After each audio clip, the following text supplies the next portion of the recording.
Limang trabaho na dapat mong malaman kapag magtatayo ka ng printing business. Kung naranasan mo na magtrabaho sa mga malalaking kumpanya na kung saan meron itong mga posisyon o trabaho para magpatakbo ng kanilang negosyo. Kapag magsisimula tayo ng printing business, dapat alam din natin kung ano nga ba yung mga trabaho na dapat nating gawin para sa itatayo nating negosyo. Kung ngayon pa lang tayo nagkita, ako nga pala si Marqueo Mesa, isa akong entrepreneur na merong negosyong printing business na katulad mo. Nung nagtatrabaho pa ako, yung mga posisyon ng aking dating kumpanya na pinagtatrabahuan ay hindi ko alam kung ano nga ba yung mga kanilang mga ginagawa. Ang alam ko lang na ginagawa ko ay yung posisyon o yung trabahong ibinigay sa akin ng kumpanyang pinasukan ko. Bilang isang empleyado, hindi ko rin maintindihan kung ano nga ba yung mga kanilang tungkulin na dapat gampanan. Hindi namin maunawaan kung bakit nila ginagawa yung ganong mga sistema ng kumpanya o para sa amin, mahihirapan kami kapag sinunod namin yung mga kanilang mga sasabihin or mga rules and regulations na dapat namin gawin. Dahil nga isa akong empleyado, hindi ko rin alam kung ano nga ba talaga yung kanilang mga tungkulin. Doon ko lang na-realize nung nagsimula na akong magnegosyo, yung mga posisyon na dating hindi ko maintindihan, ngayon ay nauunawaan ko na. Kung bakit ganun sila kahigpit, ganun yung trato nila sa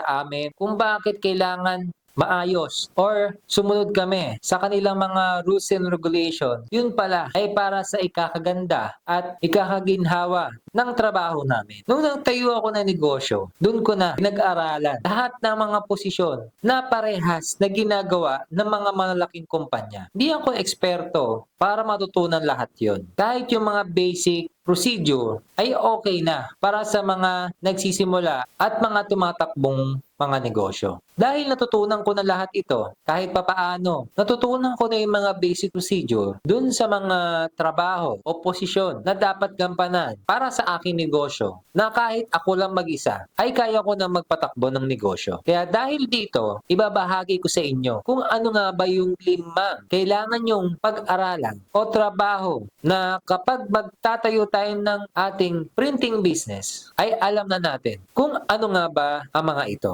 Unang trabaho na dapat mong pag-aralan ay ang marketing. Sa panahon ngayon, napakadali na mag-market sa pamamagitan ng online. Kung dati, yung mga lumang proseso pa kung paano nga ba mag-market ng kanilang mga produkto na ikinuwento sa akin ng mga matatagal na mga nagdinegosyo na katulad ng printing business, ay talagang iniisa-isa nila yung mga kumpanya o yung mga target market nila para malaman ng mga kliyente nila yung kanilang mga ino-offer na mga serbisyo. Talagang iisa-isahin nila. Lalakbay nila, hahanapin nila kung sino nga ba yung mga customer na yun or mga client na yun, yung mga kumpanya na sa tingin nila na magbibigay sa kanila ng malaking kita. Sa panahon ngayon, napakadali na mag-market kahit nasa bahay ka lang. Kahit gamit lamang yung cellphone or computer, laptop, ay napakadali na kung paano mag-market na kahit hindi ka nalabas ng bahay. Makakausap mo yung mga kliyente mo, makakapag-deal ka ng mga customer gamit lamang ang cellphone. Maraming paraan kung paano mag-market ng mga produkto natin or serbisyo. Nandiyan yung mga social media platform, website, at marami pang iba. Meron pa rin naman mga traditional way kung paano mag-market. Pero karamihan talaga at pinakamabilis na paraan ng pagmamamarket ng ating mga serbisyo at produkto ay sa pamamagitan ng online. Kung hindi mo i-market ang inyong serbisyo, ay walang papasok na income. Hindi makikilala ang inyong negosyo. Paano mo maihahatid yung mga serbisyo o produkto mo kung hindi ka marunong mag-market? Pangalawang trabaho na dapat mong matutunan ay ang sales. Ang sales, dito mo nang kakausapin yung mga customer mo. Dito ka nagagawa ng paraan. Paano mo ba sila mapapabili? Hindi naman lahat ng mga nag-i-inquire sa atin o nagtatanong ng ating mga produkto o serbisyo ay bumibili. May mga paraan kung paano natin sila madideal sa ating mga bawat transaction. Depende na lang kung ano yung mga hinahanap nila o kung paano natin sila in-approach ng maayos na sa tingin nila ay magaan tayong kausap at naaayon din sa presyo na gusto nila. Ang sales ay isa sa pinakamahirap na trabaho sa posisyon ng isang negosyo o kumpanya. Kasi ang sales, dito bumabase kung gaano nga ba kalaki ang benta o pumapasok na income sa ating mga negosyo. Kaya dapat lahat ng mga kailangan mong malaman sa inyong negosyo ay alam mo para kapag tinanong ka ng mga kliyente mo ay alam mo kung ano yung isasagot sa kanila at mapaliwanag mo ng maayos kung ano nga ba yung mga serbisyo o produkto na inyong mga ino-offer. Iwasan nyo lang na manloko ng inyong mga customer. Kapag nagkamali ka lang ng pagpapaliwanag, posibleng magkaroon agad kayo ng bad feedback. Pangatlong trabaho na dapat mong malaman o matutunan kapag magtatayo ka ng printing business ay ang purchasing. Dahil nga nagsisimula pa lang tayong nagnenegosyo ng printing business ay hindi lahat ng mga services ay alam natin kung paanong gawin. Ang isang way lang paano tayo magkakaroon or mabibigay natin sa ating mga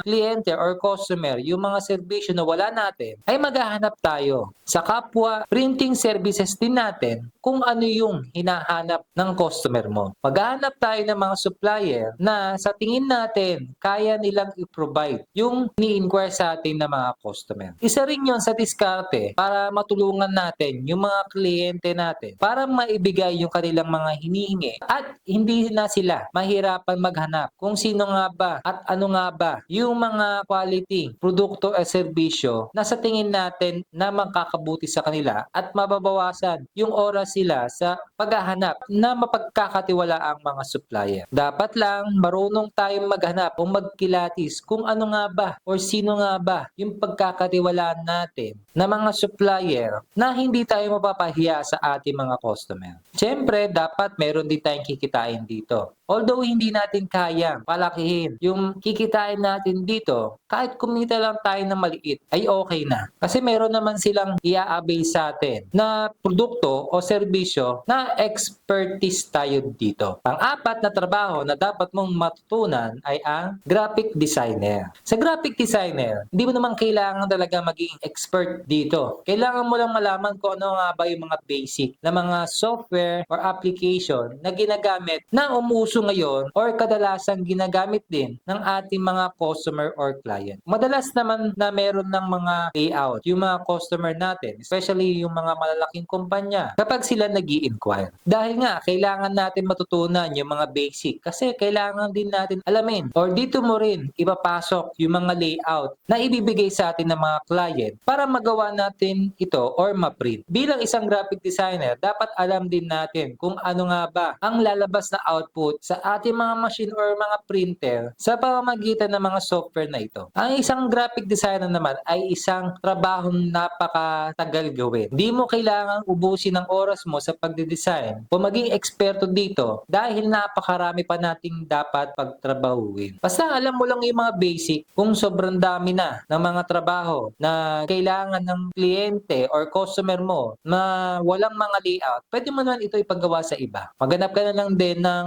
mga pagkakatiwalaan or naaayon sa quality mo o standard mo na hindi ka mapapahiya sa mga customer mo. Panglibang trabaho na dapat mong matutunan kapag magtatayo ka ng printing business ay ang accounting. Siyempre, kumikita ka na eh. Dapat alam mo na yung mga numbers. Sa pamamagitan ng accounting, dapat alam mo rin yung mga basic. Hindi mo naman kailangan na sobrang lalim pagdating sa accounting. Kailangan mo lang na-record yung mga pumapasok at lumalabas sa inyong mga negosyo. Kasi dito mo rin malalaman kung kumikita ba ang iyong negosyo. Dito mo rin malalaman kung kailangan mo ba mag-expand or mag-upgrade ng inyong mga machine or equipment. Dito mo rin malalaman kung may papasahod ka sa sarili mo or dun sa mga expenses na babayaran nyo. Isa rin to sa pinakamaselan na trabaho ng mga nagsisimulang mga negosyo. Kasi konting pagkakamali mo lang, konting paggastos mo lang, posibleng mahirapan ng tumakbo ang iyong negosyo. Kailangan lang marunong tayo magpatakbo or magpaikot ng pera ng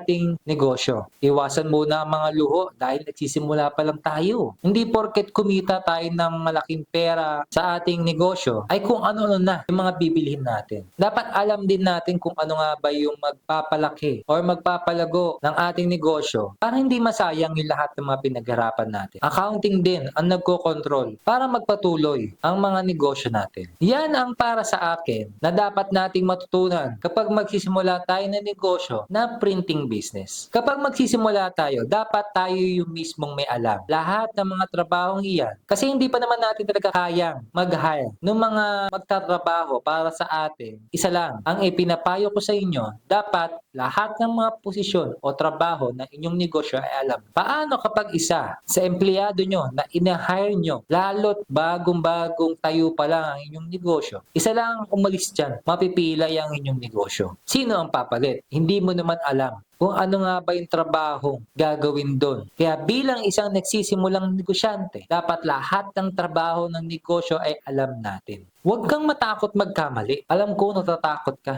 Ako rin. Marami rin akong pagkakamali sa lahat ng mga trabahong hinarap ko sa aking negosyo. Pero hindi ako sumuko. Inalam ko lang lahat ng mga paraan para maiwasan ito. Kung ano nga ba yung mga matututunan ko sa lahat ng mga pagkakamali ko na sa susunod na trabaho o na problema na dumating sa aking buhay bilang isang negosyante, ay okay na lang sa akin yon na magkamali. Kasi doon tayo natututo. Doon nabibuild yung confidence natin. Kasi kung hindi natin matututunan or maranasan lahat ng mga pagkakamali o problema na dumarating sa ating mga negosyo, ay hindi natin malalagpasan yung mga paparating pang malalaking problema na babangga sa ating mga negosyo. Habang papalaki ng papalaki ang ating mga negosyo, ay papalaki rin ng papalaki yung mga problemang dumarating dito. Kung magsisimula ka pa lang, dapat alam mo na lahat. Isa lang yan sa mga stepping stone na dapat nating pagdaanan. Huwag kang mag-alala kasi lahat naman mga sakripisyo na ginagawa natin na kahit tayo lang mismo yung nag-ooperate ng negosyo, darating din yung sa point na kailangan na natin mag-hire ng mga tao or magkaroon ng automation sa ating mga negosyo. Siyempre, kailangan natin ng budget para doon. Kaya kailangan nating galingan. Kailangan nating husayan. Kailangan tayo muna. Mararamdaman naman natin yon kapag kaya na nating mag-hire ng mga tao. Huwag lang tayong padalos-dalos para hindi tayo magkamali. Kung ano nga ba yung mga